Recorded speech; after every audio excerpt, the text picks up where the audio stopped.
to Collective Couch Conversations, a candid series on leadership and organizational development. I'm Rebecca Ume-Crook, and I'm very happy to be joined by Muthoni Gakwa today for a discussion on resilience. Thank you, Ume.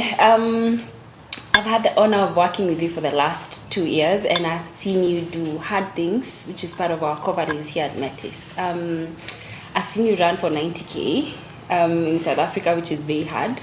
I've seen you lead the team, lead the board, fundraise. Just your journey has been filled with challenges, and I've seen you live this out with a lot of grace. Mm-hmm. And for me, resilience is the ability to go through those challenges and still have that grace. And I'm very curious about what your strategies for resilience have been. I think you're very generous in your gaze. I just want to start with that. I feel, you're very generous. Mm-hmm.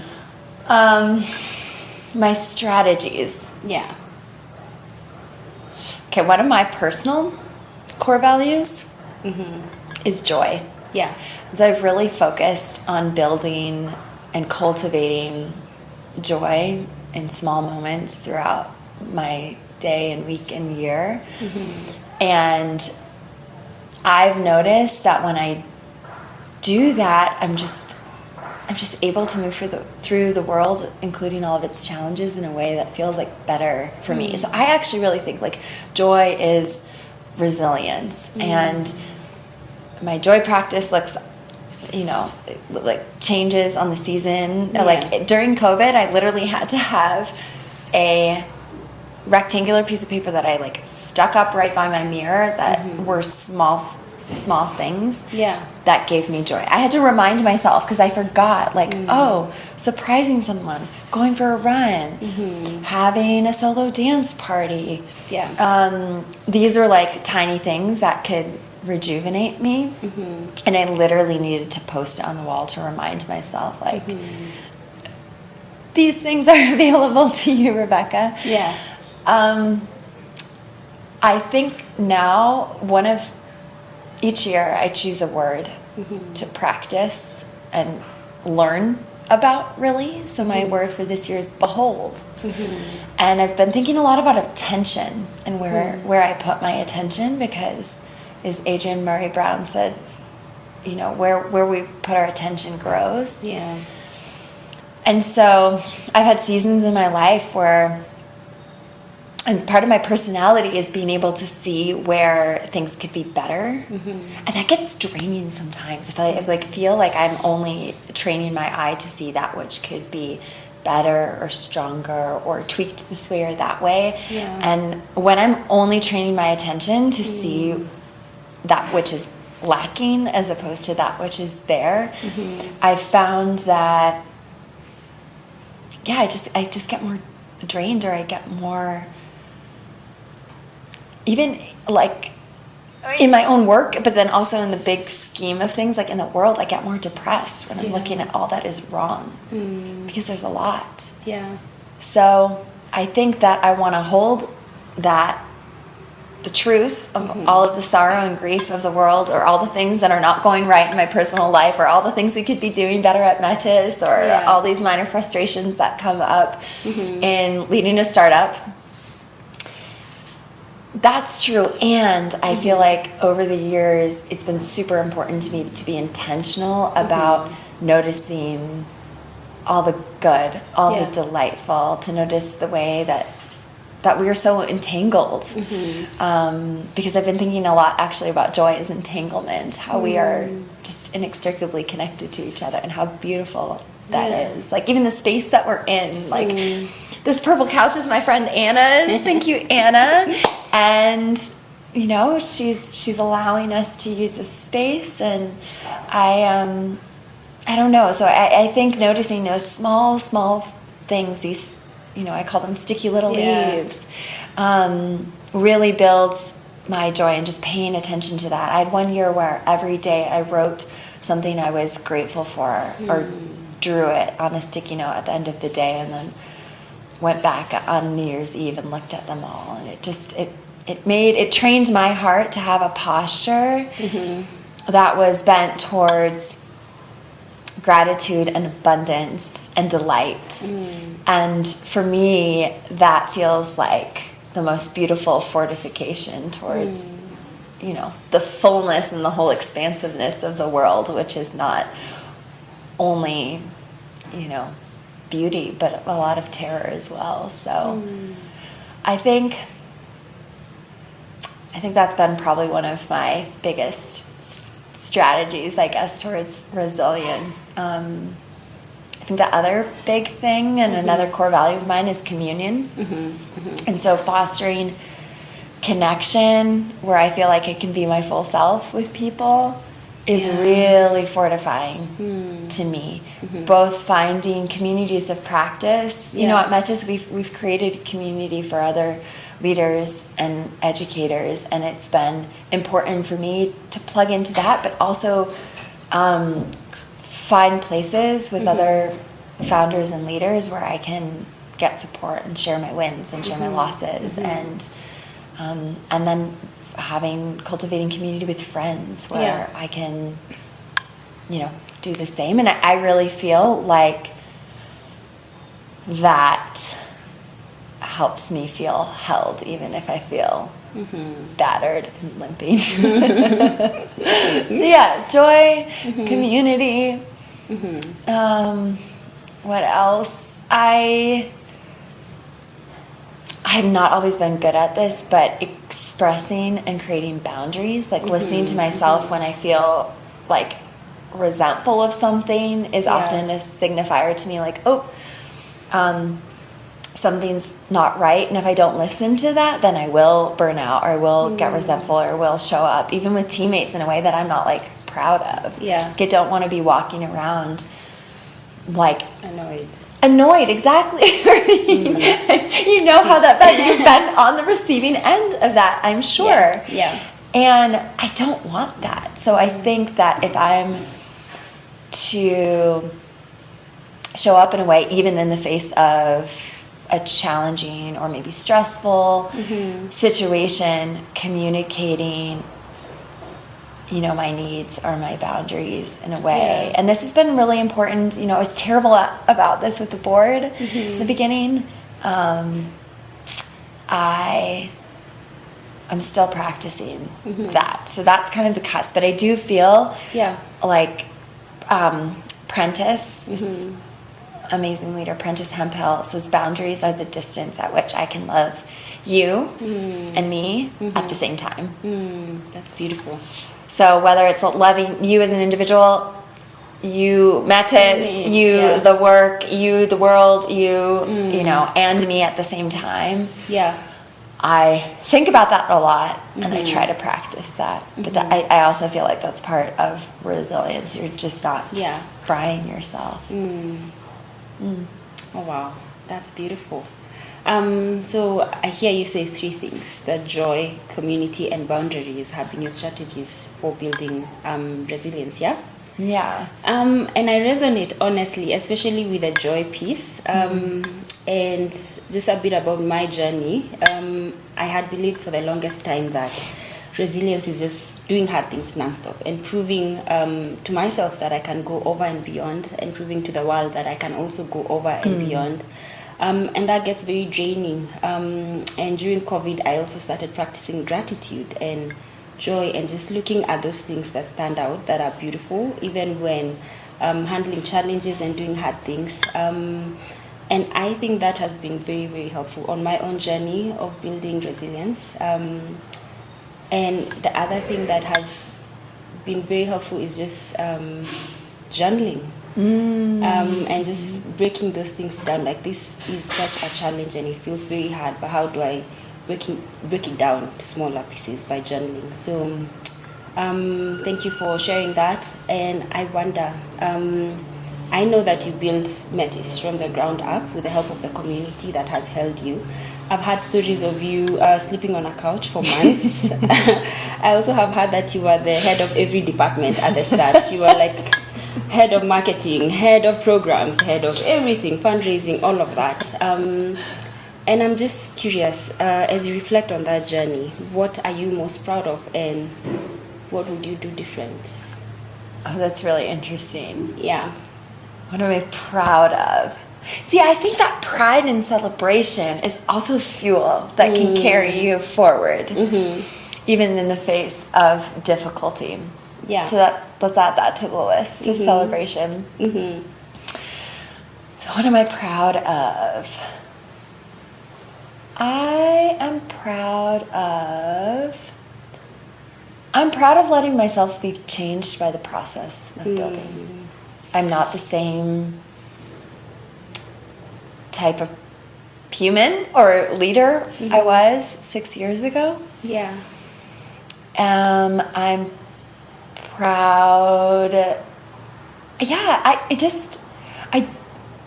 and this now I feel like self-conscious saying this, but I actually, maybe all our conditioning is like what it means to be a woman and you're not, I don't know, but I like myself. Like I actually do. Yeah. And I'm like, at my big age of nearly 35, it's taken me this long to be like, yeah, you're all right. Like, you're all right. You got it. You're all right. No, I think honestly because putting myself in this position of stewarding our vision in this way as our executive director. Yeah. I felt, when you first told me actually that you wanted to do this podcast on resilience, or this episode on resilience, I'm like, I don't really know what that is actually, but because I don't think about it as such, but I do think, I have had to be resilient. I have been called to evolve, and the process has really evolved me into someone that I am proud to be, that I do like, and I don't think that, it doesn't feel to me that I was like came out into the world this way. I feel like the process of no, really, like that Metis also birthed me. No, Metis birthed me in this way. Yeah. The experience of leadership, all of its beauty and all of its brutalities, have made me into this. So I think I'm proud of that and going with that process. Sometimes kicking and screaming. I don't necessarily always trust and surrender. But, yeah. Oh, wow. And I'm proud of you. I've witnessed you for a while. Thank you. I think you've done it beautifully. Is there anything you do different? In terms of resilience? Yeah.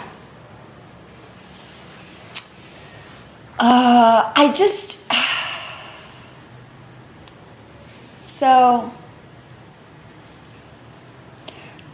deep within my family history, I'm Japanese American. Tattooed on my wrist is my grandfather's handwriting. He's 99. Bob's handwriting says gaman. Gaman is the Japanese word for persistence through the seemingly insufferable.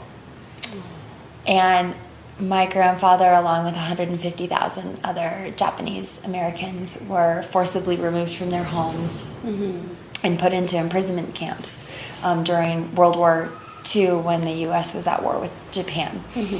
And my grandfather and my grandmother didn't have, they were stripped of everything they owned. Their families lost their businesses. They were still in high school. They got plucked from their high school lives. And it was, they really did have to persevere. And they did hard things. And I think, I resonate with what you shared about feeling like, oh, let's do hard things. Like, let me, show them, whoever them is. Yeah. And so I think within me, looking at my family, there is this, and I tattooed it on my body that I really want to be someone who is able to persevere. And I feel like the thing that I would have done differently is like, you don't have to do hard things for the sake of doing hard things at the end. Like I shared this in other episodes and different conversations with teammates, but I think that it would have been much better if I had just said, this is hard and I need help. Like, this is hard and I don't know what I'm doing. And so I think some of the hard things I've done are of my own making. And that's not wise or brave. That's stupid. That was stupid. That was stupid of me. And I understand, and I have compassion for myself for like why I felt like I couldn't be vulnerable and all these things. And I would change that because resilience, it is a beautiful thing, and perseverance is a beautiful thing. In the face of things that you can't control and that come at you, like being imprisoned like my grandparents were. Suffering alone in silence just because you don't want to ask someone how to find a pro bono lawyer or how to, create a board. Like, why was I trying to figure out how to run a board and like Googling things alone at night? Because I'm a teacher and a principal. I'm an educator. I didn't know how to be an executive director. Why was I just not asking people like, hey, what's your journey been like? How does this go? Literally, how does this go? How has your journey been? I'm not sure about this bit. I need help with this bit. I think I made things hard along my journey, and that I did not need to. And so in that sense, I'm like, let's be resilient. I don't know. It's not full, my ideas aren't fully formed on this yet, but like, we don't have to be resilient when we don't have to be. Like, let's save resilience for when life calls for it, not just for the sake of it. And I'm curious, that's really beautiful. What was the barrier for you in the not asking for help? Because I still struggle with this and I want to learn from you. I still really want to push through and do my best before I ask for help, yet I hear you say that there's a balance to it, that you don't need to be resilient in that way when there's a whole community of people, which is one of your strategies, community, that can come in and help you. So what's that barrier for you? What was it, and how do we overcome that barrier of asking for help? You said something just now that you want to be able to do your best before, but for me, what I've realized, my best is my community. That is my best. That is the greatest thing that's ever happened to me, are the people in my life, and the people in the Metis community, and our allies and supporters and council members beyond just fellows and alum. That's the best thing. That's the best. So my barrier to that was my own fragility, my own narratives around my worth is what I do and achieve on my own. And untangling that, being like, I'm worthy even if I don't know something. I'm worthy even if I sound stupid. I'm worthy even if I ask this question that other people think I should know. I'm worthy even if I flop on a fundraising call. Like, trying over time to know that, to embody that, then has enabled me to be like, okay, let me just take the risk of being stupid and asking for help. And I think that there have been times where I felt like I couldn't do that because I felt like I had something to prove, or I felt like someone would think that I'm not smart or capable, or I'm not working hard enough. You're lazy, exactly. And that's all in your head, People don't. It was a story. It was right, exactly, and that's why also community can hold a mirror and be like, actually, that's not true. So I said something that I'd like to add to. I said my best is our community. I think the other thing, and that doesn't mean just at the slightest thing you go help me running, right? Like, I do think that the other thing that is, I think within each of us is a sense, or like within me, that I do think is a strength, is creativity. And so when I get still enough to just think and problem solve and be creative, that's also great. So I think that there are different resources that we all have, internal resources and external resources, and like relying on creativity and relying on community, I think are both excellent, as opposed to just pushing, banging your head against a wall. Yeah. Okay. Ume, I have never seen you give up in the 2 years that I've worked with you, and I really want to know how you do it, because I want to do that. Never give up? Yeah. You never give up, honestly, from where I stand. That's so funny, because I aspire to give up every day. Yeah. Yeah. Okay. No, like quit every day. Sometimes, because again, I think that's the boundaries bit. Yeah. That like, I care immensely about this work. I want to live in a world where all of us are thriving, where learners are experiencing joy and connection and agency and relevance in their classrooms. Like, I want their teachers and their leaders to feel like they are powerful change makers who are transforming themselves and their communities through the learning opportunities they offer kids. Like, I want to be in that world. I care a lot about that. I want to live in a world where all of us are thriving, that learners go to school and they feel nurtured, and their agency and their creativity and their joy and their connection with others and to themselves is nurtured. I want teachers to feel and leaders to feel like they are potent change makers. Yeah.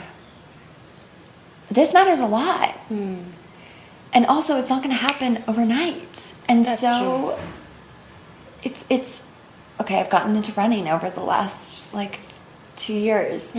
It's a marathon, not a sprint. It's probably an ultra marathon, not a sprint. And so if I want to keep going, I can't be metising from 6 a.m. to midnight, which I was at one point. And it was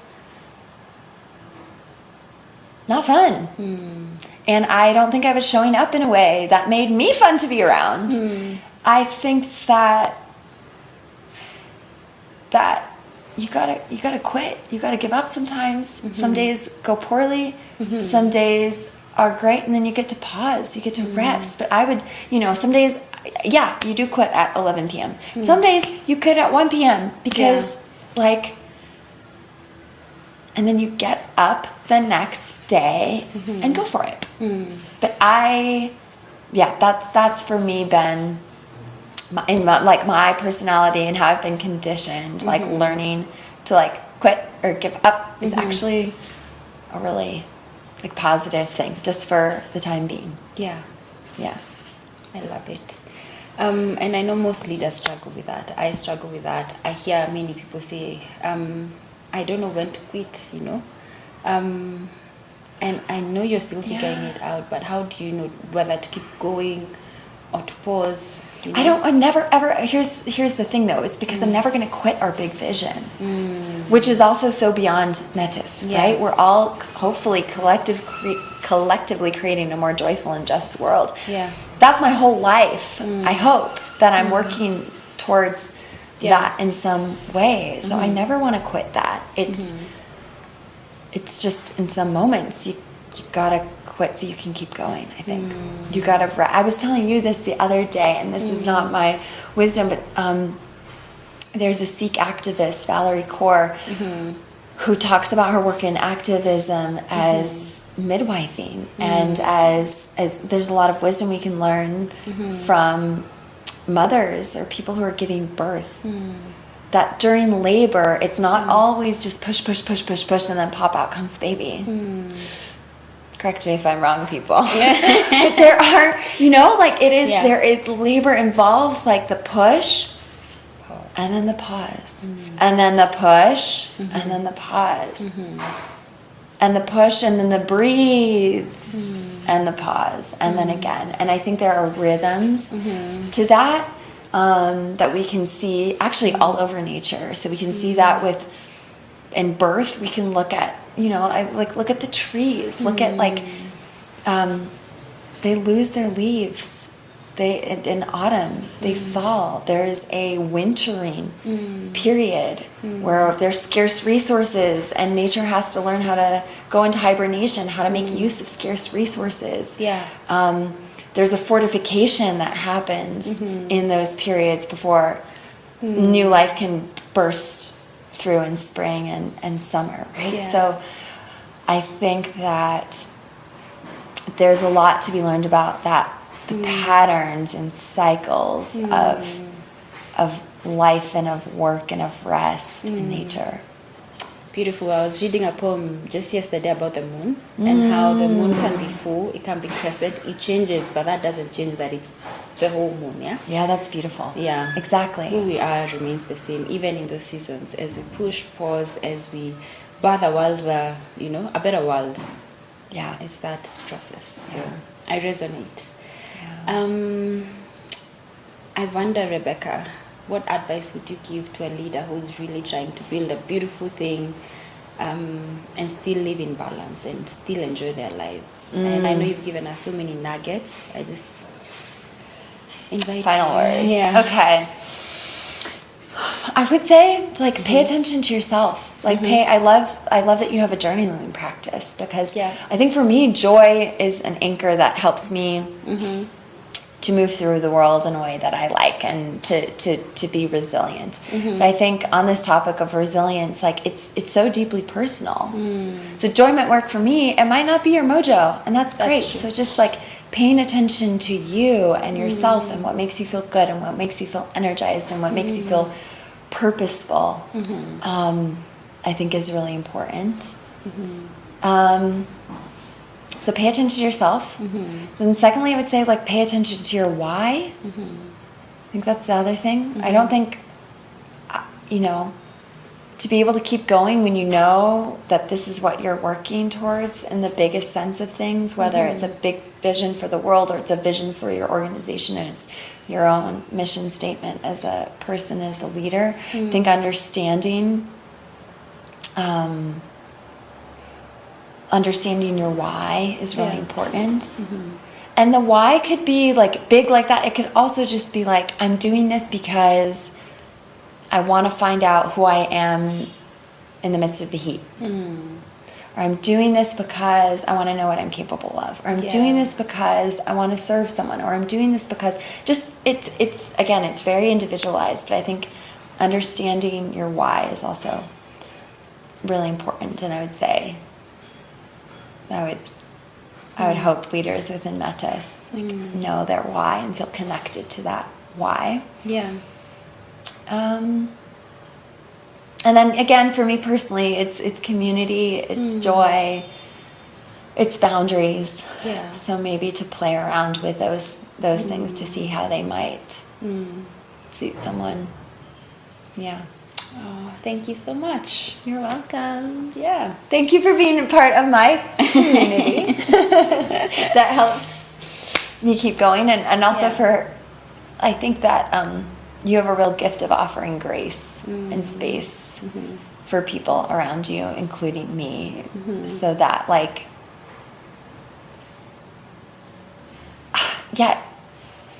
you provide the grace when I don't feel very graceful.